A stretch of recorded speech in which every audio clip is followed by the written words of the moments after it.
कुल नेत्र वाले शोकयुक्त उस अर्जुन के प्रति भगवान मधुसूदन ने ये वचन कहा, हे अर्जुन, तुमको इस सब विषम स्थल में ये अज्ञान किस हेतु से प्राप्त हुआ? क्योंकि यह न तो श्रेष्ठ पुरुषों से आचरण किया गया है, न स्वर्ग को देने वाला है, न कीर्ति को करने वाला है। इसलिए हे अर्जुन, नपुंसकता को मत प्राप्त हो। ये तेरे योग्य नहीं है। ये परंतप तुच्छ हृदय की दुर्लभता को त्याग कर युद्ध के लिए खड़ा हो।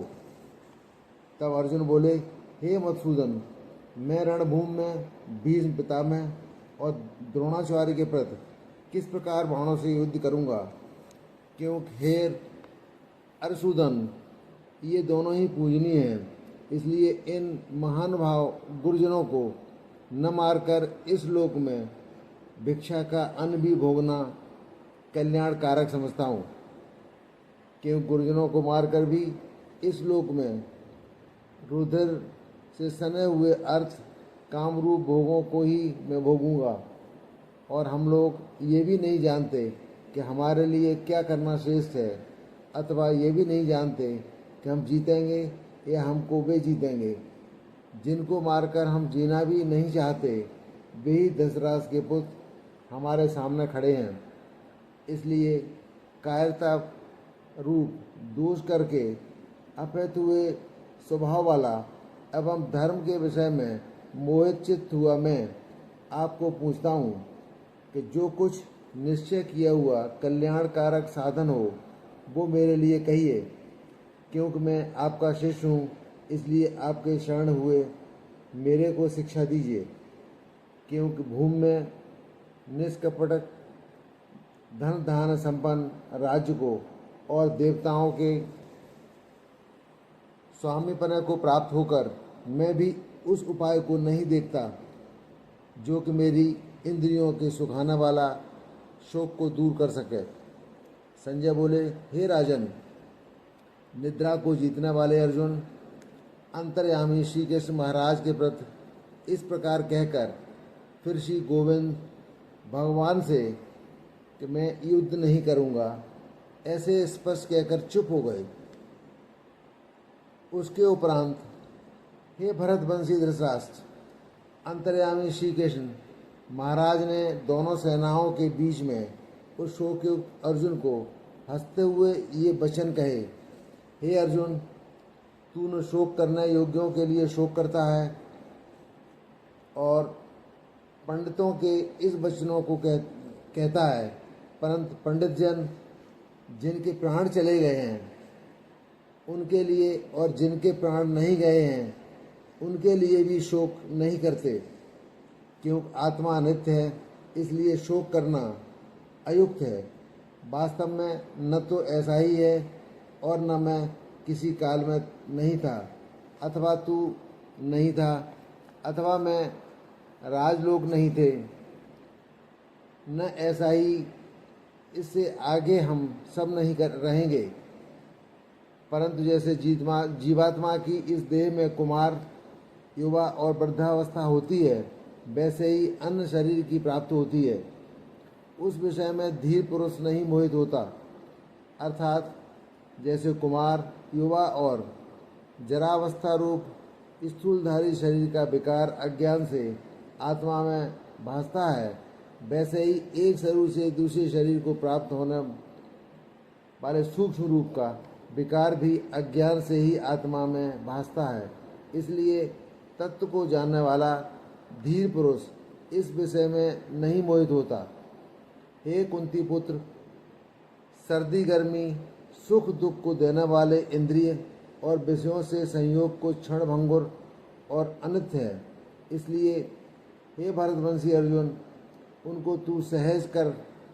क्योंकि हे पुरुषश्रेष्ठ, दुख सुख को समान समझने वाले जिस धीर पुरुष को ये इंद्रियों के विषय व्याकुल नहीं कर सकते, वो मोक्ष के लिए योग्य होता है। और हे अर्जुन, असत वस्तु का जो अस्तित्व नहीं है और सत्य का अभाव नहीं है, इस प्रकार इन दोनों का ही तत्वज्ञानी पुरुषों द्वारा देखा गया है। इस न्याय के अनुसार नाश रहित को उनको जान से जिसने वो संपूर्ण जगत को व्याप्त है, क्योंकि इस अविनाशी का विनाश करने को कोई भी समर्थ नहीं है। और इस नाश रहित अप्रमेय नित्य स्वरूप जीवात्मा के सब शरीर नाशवान हैं कहे गए हैं। इसलिए हे भरतवंशी अर्जुन, तू युद्ध कर। जो इस आत्मा को मारने वाला समझता है तथा जो इसको मरा मानता है, वो दोनों ही नहीं जानते, क्योंकि ये आत्मा न मरता है न मारा जाता है।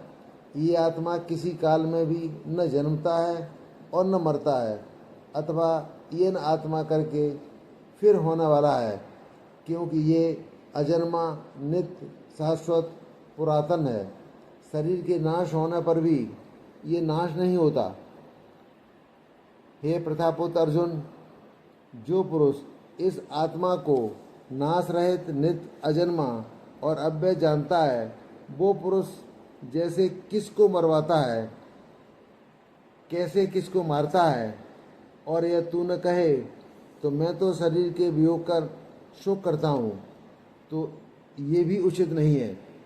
क्योंकि जैसे मनुष्य पुराने वस्तुओं को त्याग कर दूसरे नए वस्तुओं को ग्रहण करता है, वैसे ही जीवात्मा पुराने शरीर को त्याग कर दूसरे नए शरीरों को प्राप्त होती है।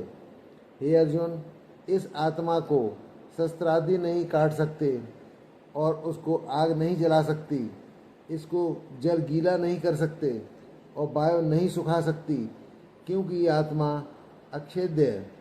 ये आत्मा अदाय है, अंकेद और अशोष्य है।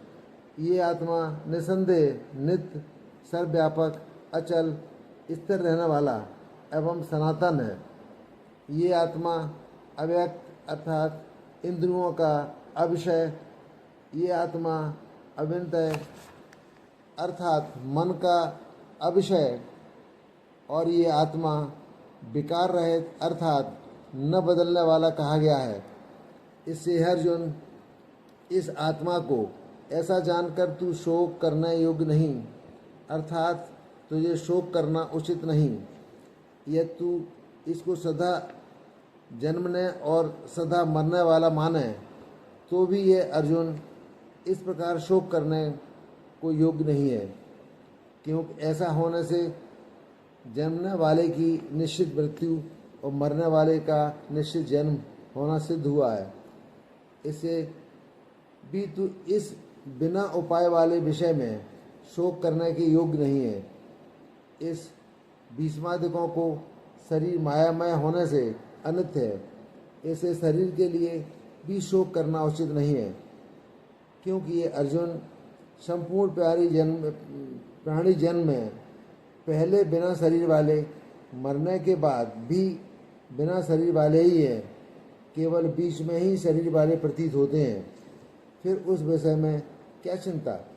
हे अर्जुन, ये आत्म तत्व बड़ा गहन है, इसलिए कोई महापुरुष ही इस आत्मा को आश्चर्य को ज्यों देखता है, वैसे ही दूसरा कोई महापुरुष ही आश्चर्य ज्यों इसके तत्व को कहता है। दूसरा कोई भी इस आत्मा को आश्चर्य को ज्यों सुनता है, और कोई सुनकर भी इस आत्मा को नहीं जानता। हे अर्जुन, यह आत्मा सबके शरीर में सदा ही अवैध है। इसलिए संपूर्ण भूत प्राणियों के लिए तू शोक करने के योग्य नहीं है, और अपने धर्म को देखकर भी तू ये भय करने के योग्य नहीं है, क्योंकि धर्म युद्ध से बढ़कर दूसरा कोई कल्याणकारक कर्तव्य क्षत्रिय के लिए नहीं है। हे पार्थ, अपने आप प्राप्त हुए और खुले हुए स्वर्ग के द्वार पर इस प्रकार के युद्ध को भाग्यवान क्षत्रिय लोग ही पाते हैं। और यदि तू इस धर्मयुद्ध संग्राम को नहीं करेगा, तो स्वधर्म को और कीर्ति को खोकर पाप को प्राप्त होगा, और सब लोग तेरी बहुत काल तक रहने वाली आपकी कीर्ति का भी कथन करेंगे, और वो अपकीर्ति मानवीय पुरुष के लिए मरण से भी अधिक बुरी होती है। अतः जिनके तू बहुत मानवीय होकर भी तुच्छता को प्राप्त होगा, वे महारथी लोग तुझे भय के कारण युद्ध से उपराम हुआ मानेंगे और तेरे बेरलीन तेरे सामर्थ्य की निंदा करते हुए बहुत से न कहने योग्य वचनों को कहेंगे। फिर उससे अधिक दुख क्या होगा? इससे युद्ध करना तेरे लिए सब प्रकार से अच्छा है, क्योंकि या तो मरकर स्वर्ग को प्राप्त होगा अथवा जीतकर पृथ्वी को भोगेगा। इससे हे अर्जुन, युद्ध के लिए निश्चय वाला होकर खड़ा हो। यदि तुझे स्वर्ग और राज्य की इच्छा न हो, तब भी सुख दुख लाभ हानि जय पराजय को समान समझकर उसके उपरांत युद्ध के लिए तैयार हो।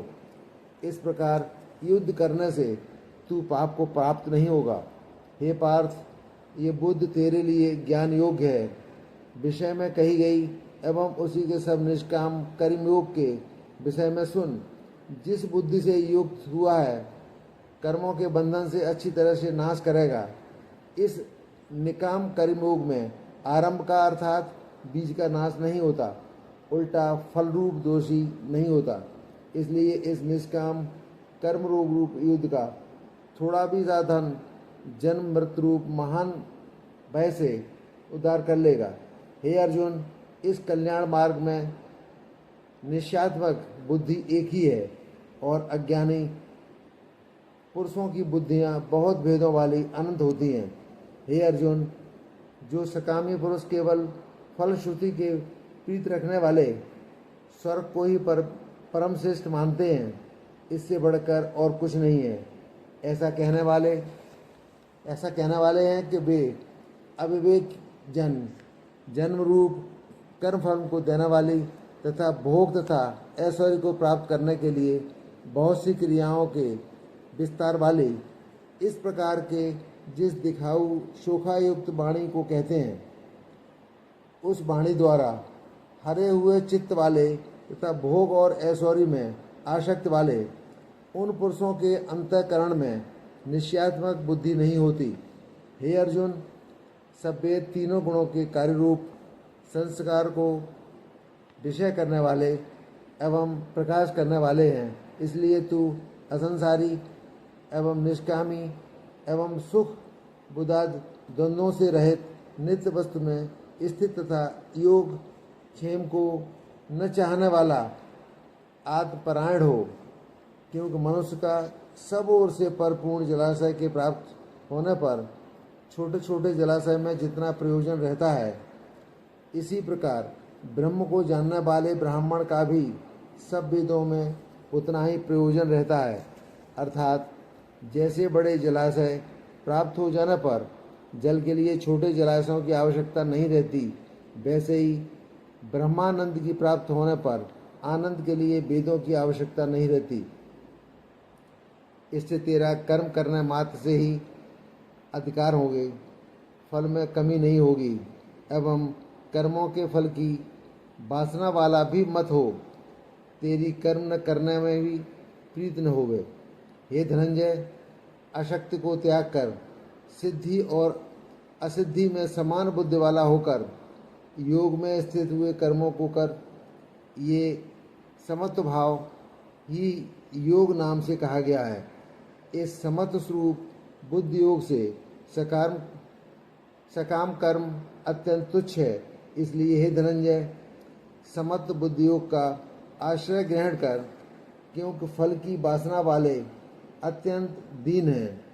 समत्व बुद्धि युक्त पुरुष पुण्य पाप दोनों को इस लोक में ही त्याग देता है, अर्थात उनसे लिपायमान नहीं होता। इससे समत्व बुद्धि योग के लिए चेष्टा कर।